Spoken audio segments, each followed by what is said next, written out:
estos temas lo que son las funciones cognitivas, lo que es el deterioro cognitivo, lo que son las demencias y qué podemos hacer ante ellas, ¿no? Aspectos preventivos y aspectos terapéuticos, ¿no? Que hoy día se utilizan. Entonces, vamos a, en primer lugar, hablar de lo que son las funciones cognitivas o funciones, también se llaman funciones intelectuales o funciones intelectuales superiores. Estas funciones cognitivas, lo primero que menciono es que es una de las funciones del sistema nervioso, ¿no? Una de las tantas funciones que tiene nuestro cerebro y una serie de funciones muy importantes para la vida cotidiana, ¿no? Vamos a ver algunos ejemplos ahora, ¿no? Pero ustedes me van a ayudar seguramente a responder algunas preguntas. Vamos a hablar un poco de estas funciones cognitivas y les transmito entonces la primera pregunta, ¿no? Para ustedes, ¿qué es la atención? ¿Qué es la atención? ¿Qué entienden ustedes por la atención?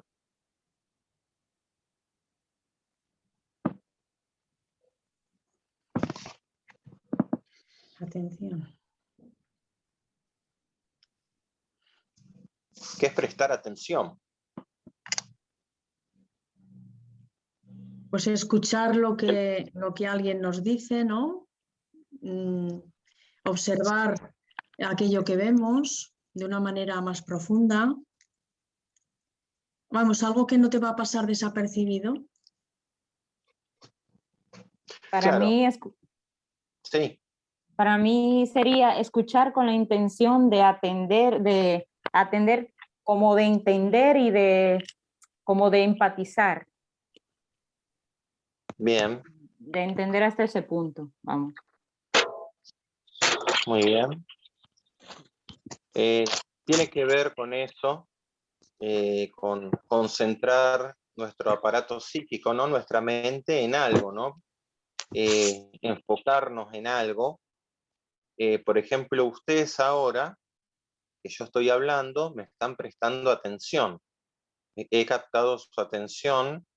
En este caso, uno presta atención a diferentes cosas, ¿no? Y hay dos tipos de atención.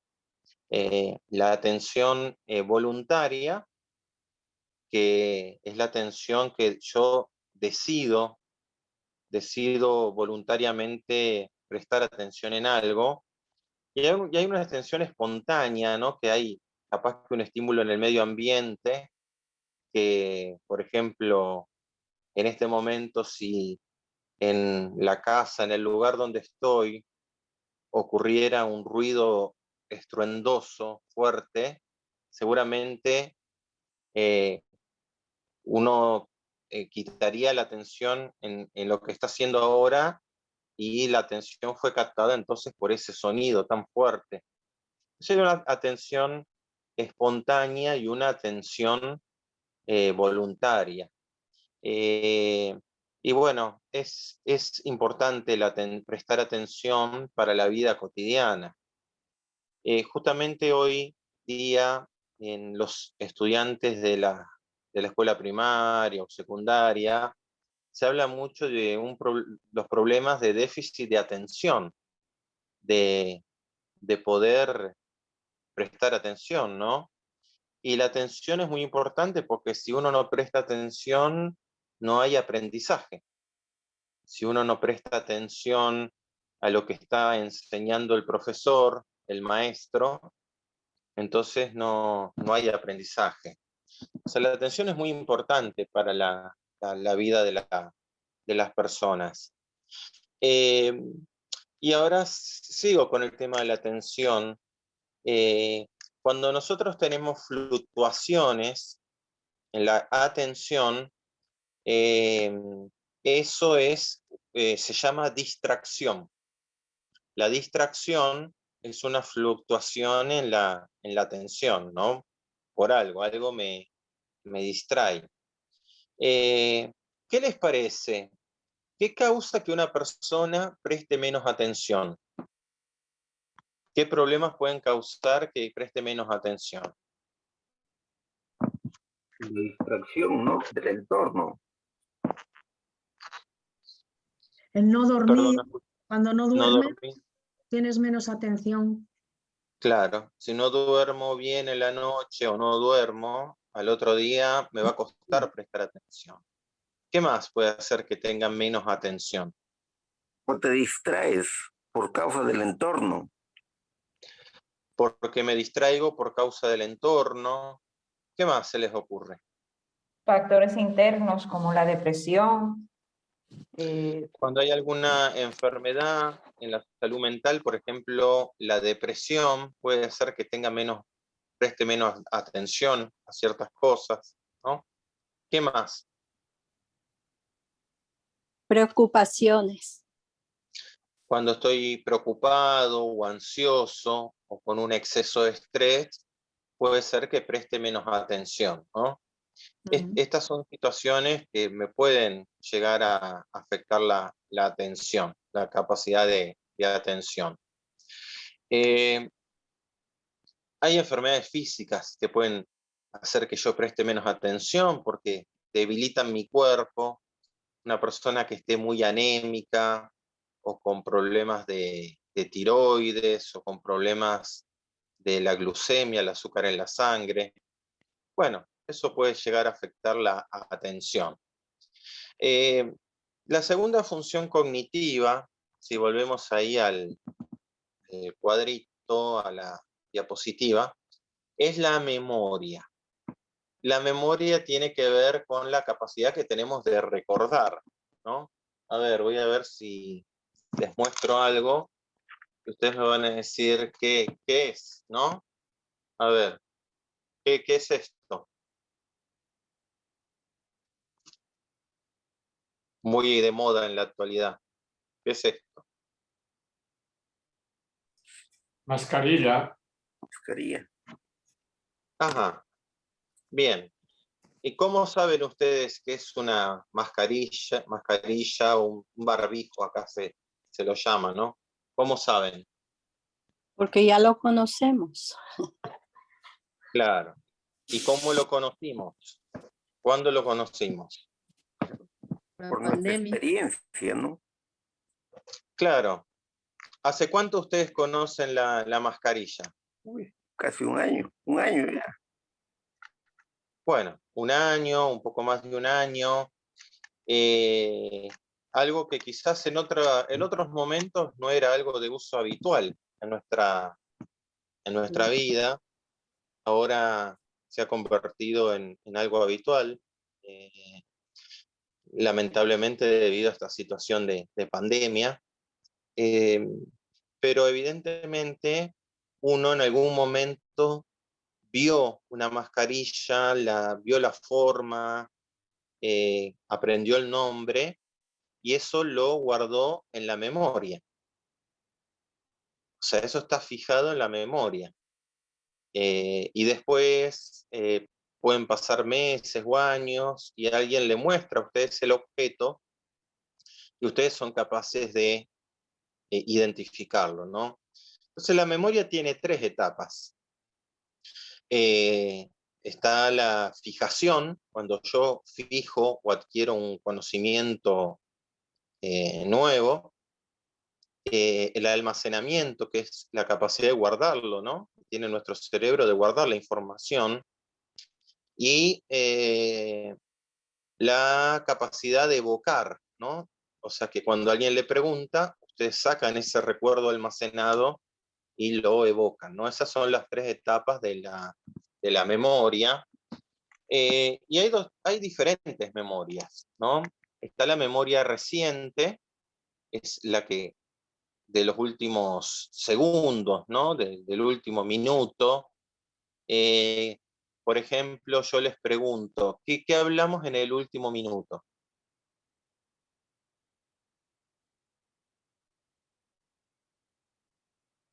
¿Qué hablamos? ¿De qué hablamos? Sobre la mascarilla. De la De la mascarilla. mascarilla. Ujú. Bueno, entonces eso es memoria reciente, ¿no? Ahora, yo les quiero preguntar si alguno recuerda el nombre de su maestra, de una maestra en la escuela primaria, inicial, no sé el nombre allí que tiene. ¿Alguien recuerda el nombre de su maestra? Mi De cuando señorita era niño. María Julia Jaubia, 60 años atrás. María Julia. Bien, perfecto. ¿Y cómo es que nos estamos acordando 60 años después de un nombre que aprendimos allí en nuestra infancia, ¿no? ¿Cómo es eso? Esa es otra memoria que tenemos. Es la memoria remota, ¿no? O sea, hay una memoria reciente y una memoria remota, que nos acordamos muchos hechos que ocurrieron en nuestra vida o personas que conocimos hace muchos, muchos años, pero esa información quedó almacenada en nuestra memoria. Entonces, la atención y la memoria son muy importantes como funciones cognitivas. Otra de las funciones mentales superiores o cognitivas es el lenguaje, ¿no? El lenguaje es la capacidad que tenemos de expresarnos. Por supuesto, hay que tener atención y hay que tener memoria, ¿no? ¿Por qué digo esto? ¿Por qué digo que para que haya lenguaje tuvo que haber atención y memoria? ¿Qué les parece? ¿Por qué?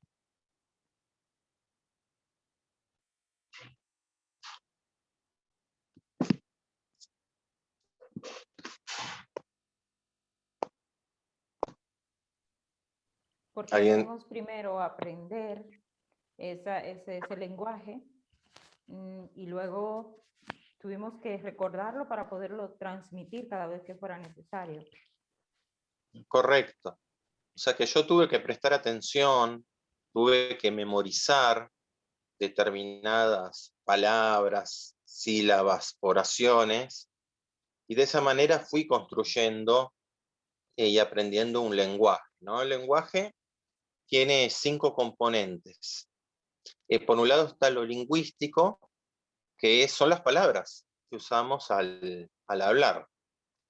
Y lo lingüístico, bueno, depende del idioma que yo aprendí desde que nací.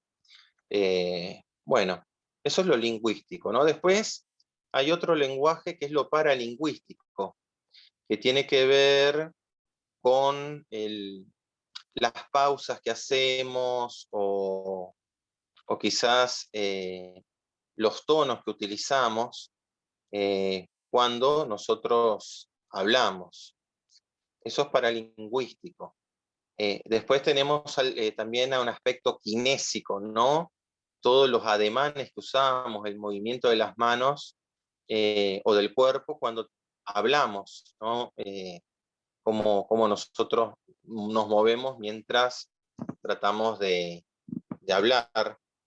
Y después, hoy día también se habla de aspectos de proxemia. La proxemia tiene que ver la distancia que ponemos con nuestro interlocutor.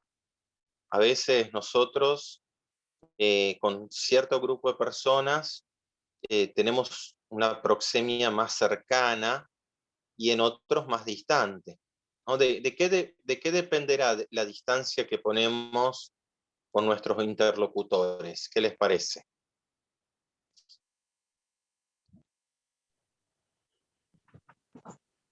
Del tipo de relación que mantenemos con esas personas. Por un lado, el tipo de relación que mantenemos con las personas, y también por cuestiones culturales, ¿no? Quizás tenemos culturas, sobre todo las culturas anglosajonas, un poco más distantes, ¿no? Y las culturas más latinas un poco más cercanas en todo lo que es la comunicación, ¿no? Y el lenguaje. Así que bueno, son diferentes aspectos. También cuando uno habla del lenguaje, habla de los tiempos que utiliza y los silencios que utiliza para poder comunicarse. Pero el lenguaje es indispensable ¿para qué? ¿Para qué es indispensable el lenguaje? ¿Qué les parece? Para comunicarse. Para la vida social, ¿no? Para la vida de relación. Nosotros somos seres sociales por naturaleza y todo acto que nos vincula a los otros es un acto comunicativo, como este que estamos teniendo en este momento, que gracias a la tecnología, incluso a distancia, podemos llegar a comunicar, ¿no? Entonces, qué importante las funciones cognitivas, la atención, la memoria, el lenguaje, la ideación, la capacidad de generar ideas, la capacidad de pensamiento que tenemos los seres humanos.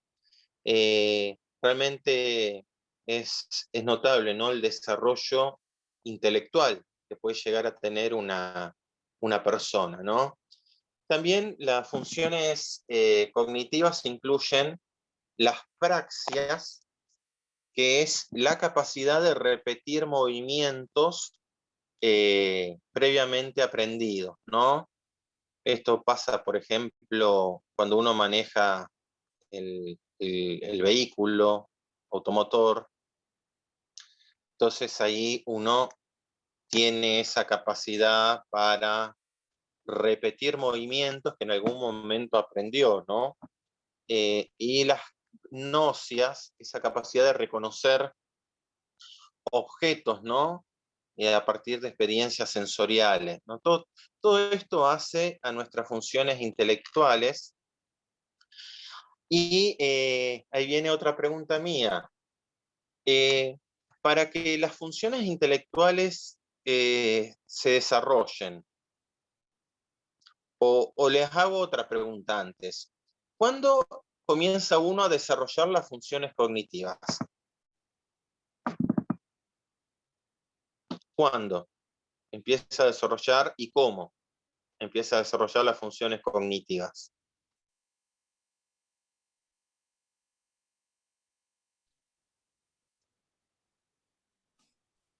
Desde que nace uno. Desde que nace. Desde el vientre materno, puede ser también. Hoy día muchos científicos dicen que comenzamos el aprendizaje en el vientre materno. Y el vínculo que se genera entre la mamá y su bebé, el vientre materno, el afecto, ¿no? Hasta el estilo de vida de la madre, puede llegar a influir en el tema del desarrollo de las funciones cognitivas, ¿sí? Y después que una persona nace, ¿cuáles son los estímulos que hacen desarrollar las funciones cognitivas?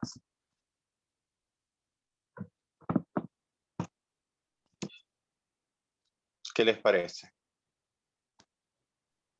El entorno, tal vez. La familia, el entorno, ¿qué más?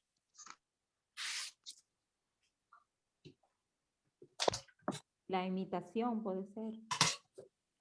Por ¿Qué, imitación. perdón? No escuché lo último, perdón. Por imitación. Por imitación, ¿sí? Pero es muy importante también la esfera afectiva, ¿no? Hoy se sabe que los niños que crecen en ambientes donde hay más afecto, más cariño, tienen un mejor desarrollo de las funciones cognitivas. Había levantado la mano Claudio, me parece. Claudio.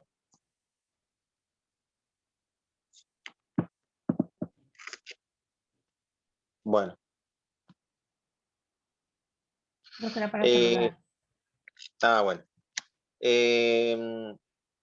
Y por supuesto, la escolarización de la persona, el hecho de que tenga, digamos, un programa educativo formal, ¿no? A través de la familia hay una educación, pero también hay una educación formal que brindan las escuelas, los colegios, y eso también hace que se desarrollen las funciones cognitivas, ¿no?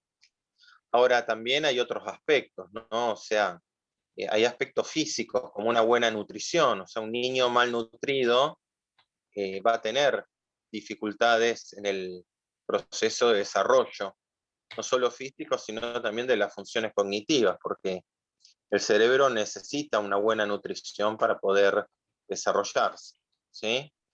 Y bueno, los estímulos que uno va recibiendo va haciendo que nos desarrollemos, y hoy día, cada uno de ustedes y yo, somos un poco producto del desarrollo que tuvieron nuestras funciones intelectuales, ¿no?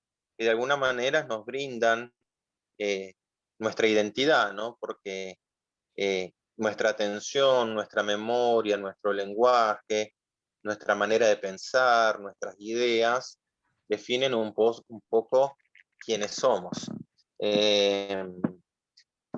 Muy bien.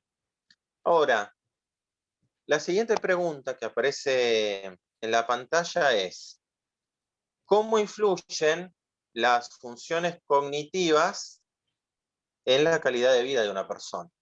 ¿Cómo influyen en la calidad de vida de una persona?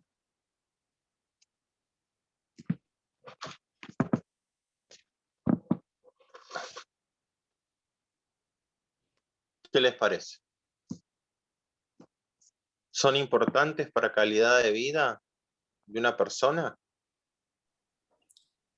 Son muy importantes. ¿Son buenas o malas? Según lo que él ha recibido. Claro. Son fundamentales, ¿no? Por ejemplo, ustedes van al mercado, van de compras a un supermercado, un hipermercado, bueno, un negocio, un mercado, a hacer una compra. ¿Qué funciones cognitivas necesitan para hacer esa compra?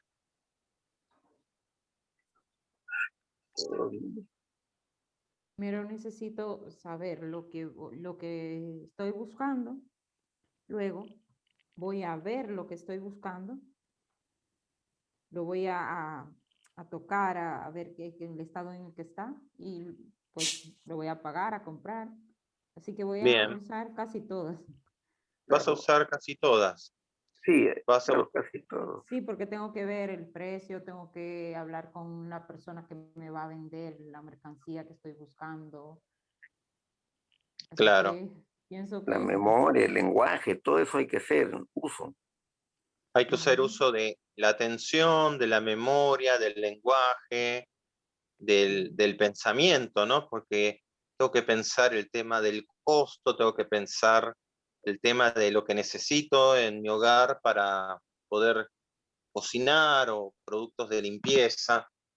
Eh, este ejemplo tan sencillo nos muestra que realmente no podríamos tener una buena vida si no tuviéramos un buen desarrollo de las funciones cognitivas, ¿no? Las funciones intelectuales superiores, ¿no? Habiendo comprendido esto, eh, podemos hablar de la situación de las alteraciones de las funciones cognitivas que existen hoy día, ¿no? Hoy día hay 3 entidades y cada una tiene su característica. Y se sabe que las personas, cuando empiezan, ¿no? Empiezan a pasar los años, algunas personas, no todas, algunas personas pueden tener algunos trastornos de la memoria asociados a la edad, ¿no? O sea, van avanzando en la vida, ¿no? Llega la etapa más adulta de la vida y ahí, bueno, hay gente que tiene quizás más olvidos, ¿no? Tener un poco más de olvidos no necesariamente es una enfermedad, sino que es una característica que puede haber en ciertas personas, ¿sí?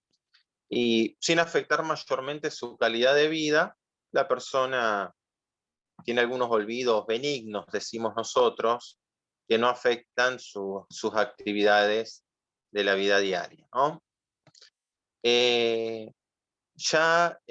Otra situación que puede aparecer en algunas personas es el deterioro cognitivo leve. Esto significa que ya hay una alteración de la memoria o de otras funciones cognitivas un poco mayor, y esto ya puede llegar a salir en algunos test que se utilizan para evaluar, ¿no?, las funciones cognitivas.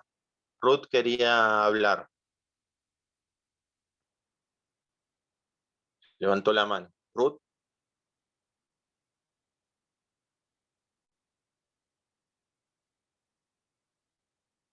¿No? Bueno.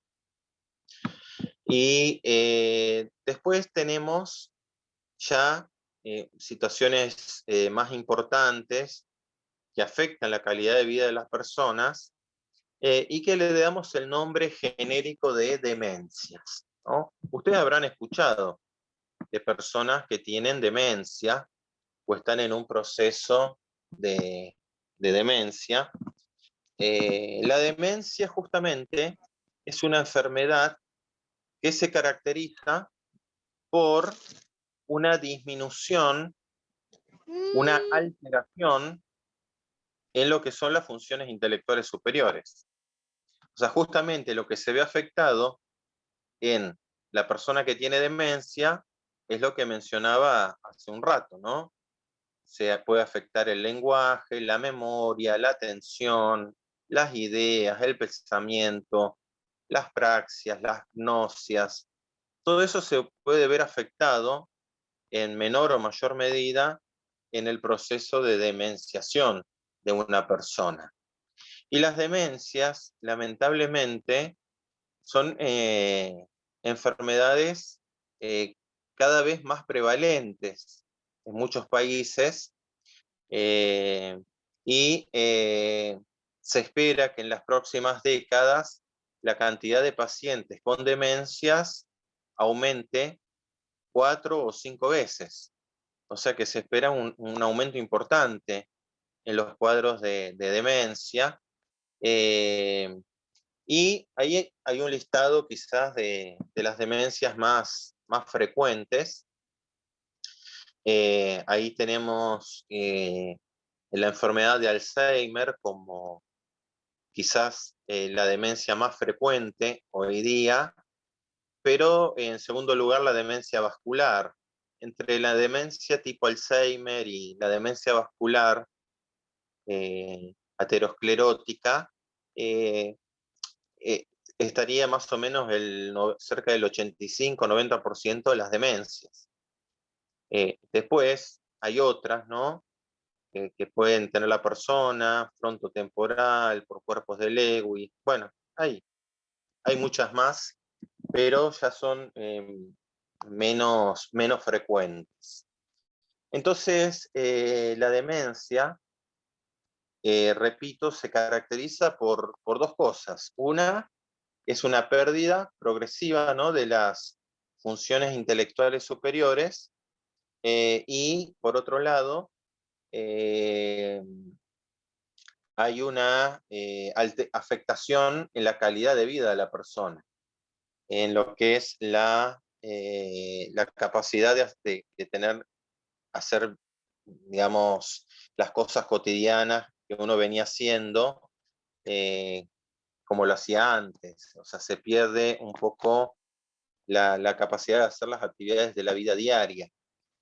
Con lo cual, la persona que entra en un proceso de demencia va perdiendo un poco su autonomía cada vez más, y cada vez más se vuelve dependiente, ¿no?, de otras personas, ¿no?, hasta que en las demencias ya en estados muy avanzados, la persona necesita por completo asistencia porque ya se volvió una persona dependiente total.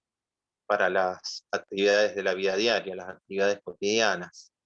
Entonces, este proceso de demencia en algunas personas es más rápido, en otros es más lento.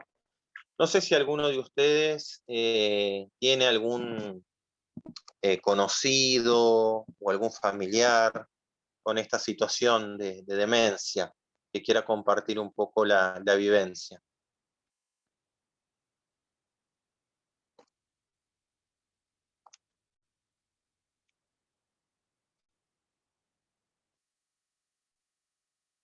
¿Alguno de ustedes conoce o tiene algún familiar o alguna amistad con este problema?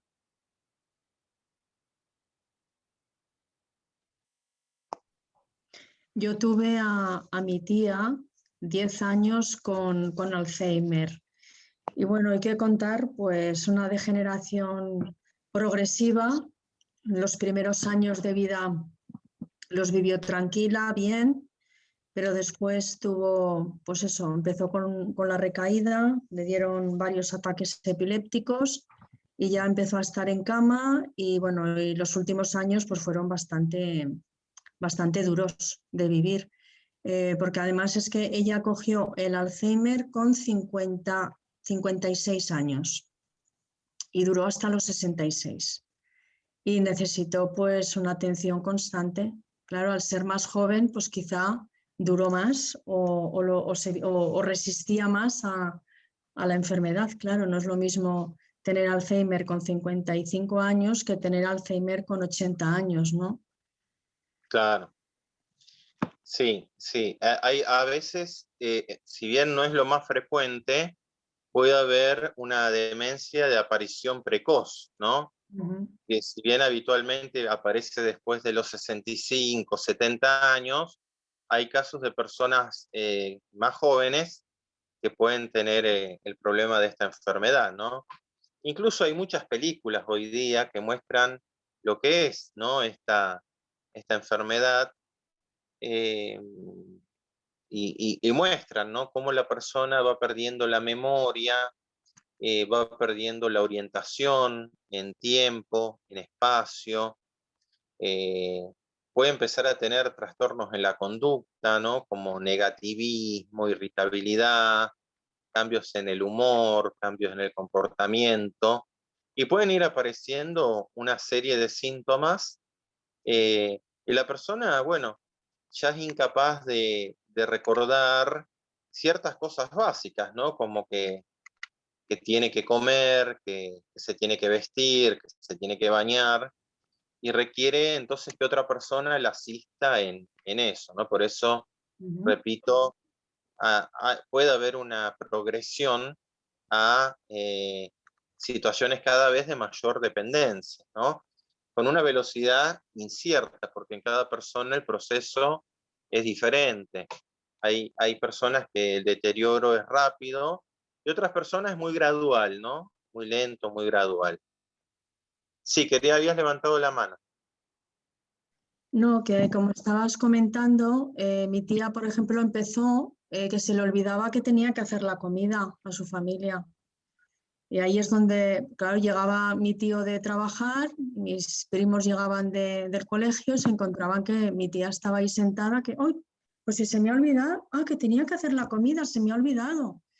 Y además también empezó con problemas de visión, o sea, cosas que decías, no tenían sentido, porque en una persona tan joven no puedes pensar que esto va a suceder, ¿no? De esta manera. Y tardaron pues casi un año en detectar que era un Alzheimer, ¿eh?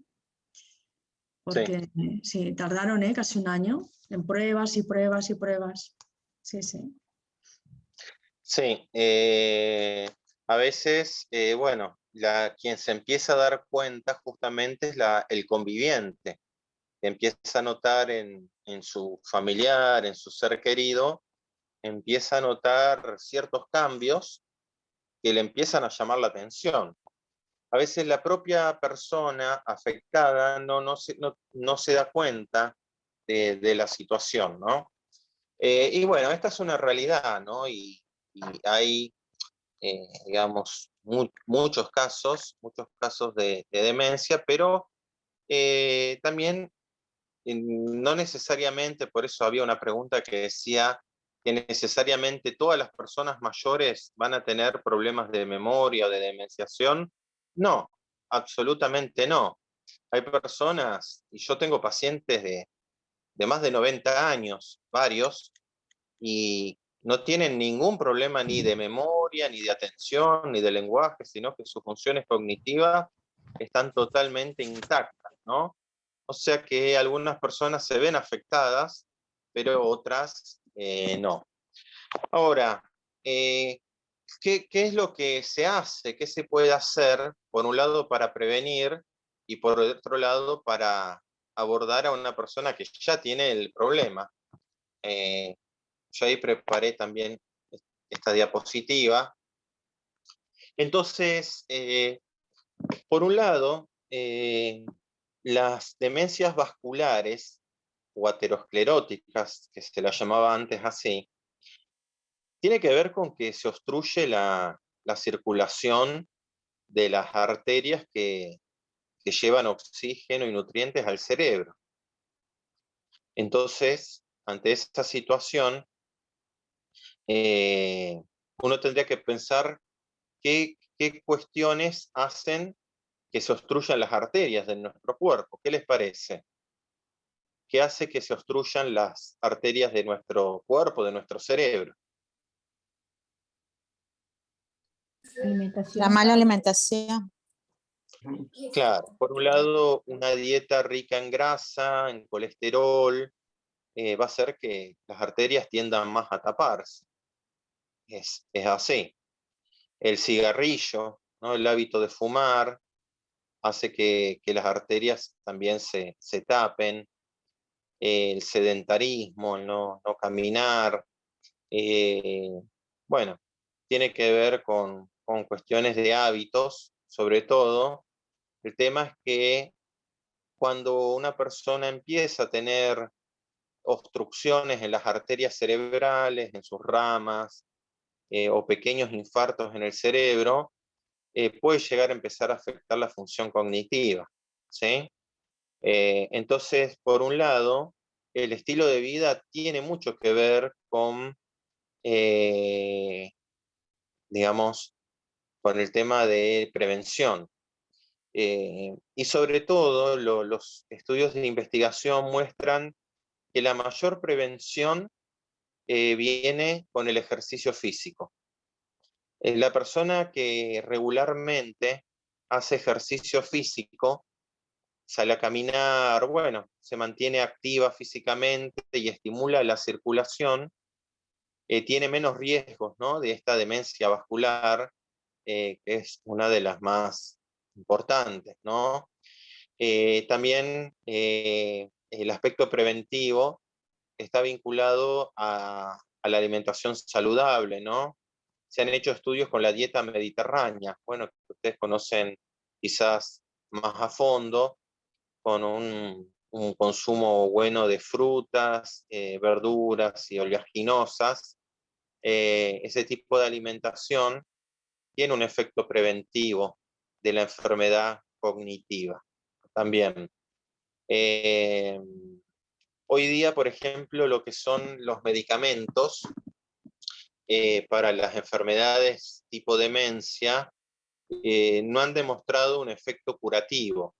O sea, no hay medicamento que cure una demencia de las que hemos mencionado.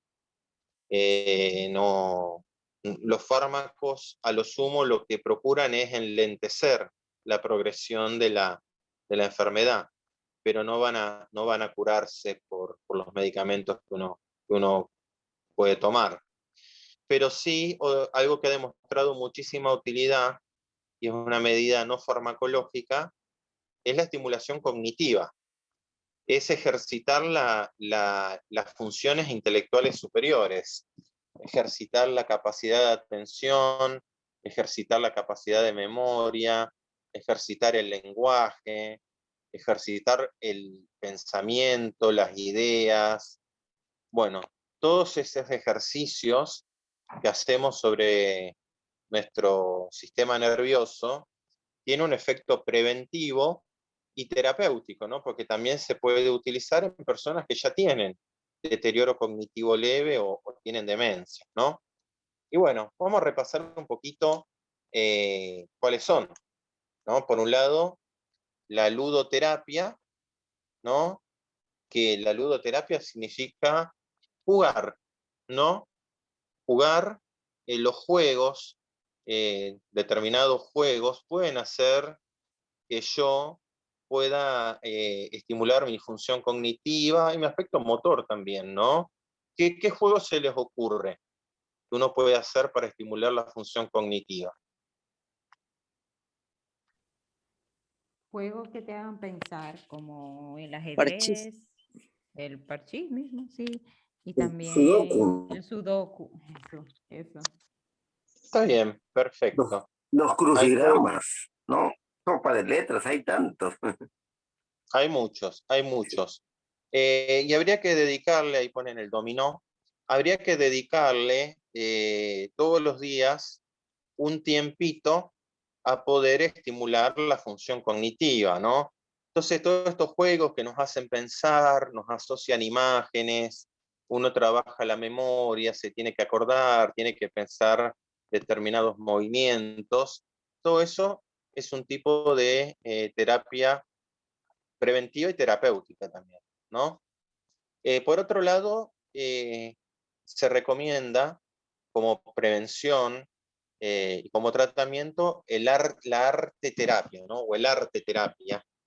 ¿Y qué significa?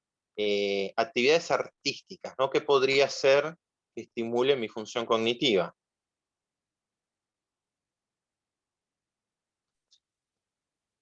Pintar, ¿Qué se le...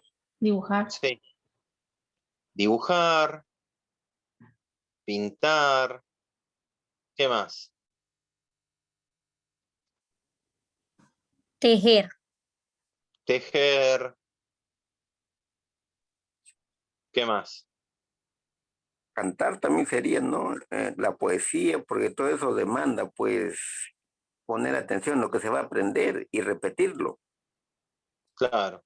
Ahí ponen baile, escultura, ahí estoy leyendo el chat. Todo lo que sea un tipo de expresión artística en las personas es un estímulo cognitivo, es un estímulo cognitivo. Entonces, quizás, digo yo, llegó el momento de pensar alguna actividad que quizás no estoy haciendo, pero poder incorporar en mi vida y sumarme a algún taller de pintura, de escultura, de lo que a mí me guste, en realidad, que me sienta cómodo y de esa manera pueda estimular la función cognitiva, ¿no? También lo que es la lectura, ¿no? Ahí anotan la lectura.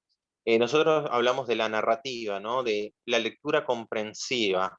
Este hecho de que ustedes lean algún cuento, no sé, algún material de la literatura todos los días en forma comprensiva y contarle a otro lo que uno leyó, porque ahí está la clave, ¿no? La capacidad de leer y transmitir esa información. Entonces, a mi esposo, mi esposa, algún hijo, no sé, leo algo eh, de una temática que me interese y le comento, ¿no? Al otro lo que leí, ahí estoy ejercitando mucho el lenguaje, la memoria, la atención, ¿no?